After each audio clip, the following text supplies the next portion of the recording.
Göresen taleyim kimle yazılıp, kimdir, hardadır, nece adamdır.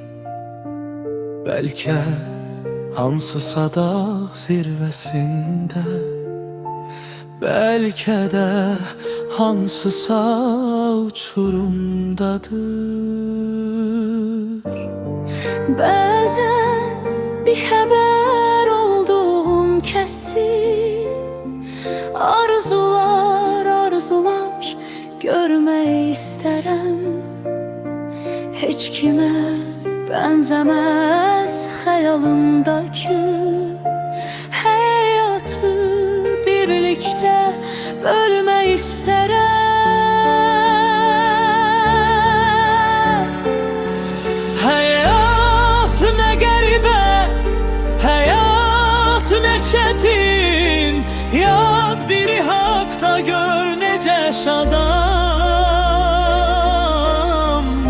Düşüncə evimin sahibiyken çevrilip talihim olacak adam.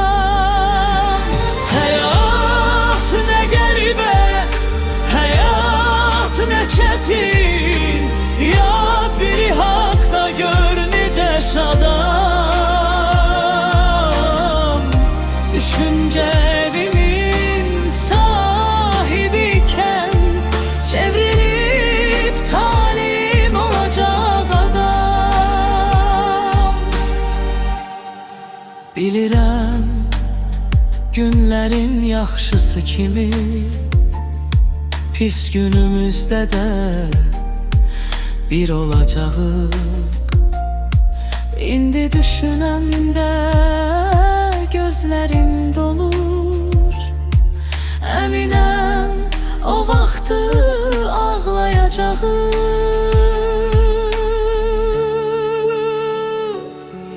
Həyat nə qəribə, həyat nə çətin, yad biri haqda gör necə şadam.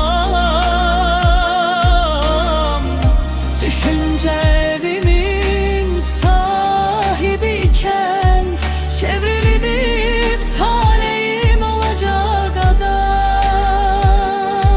Talihim olacak o yad adam.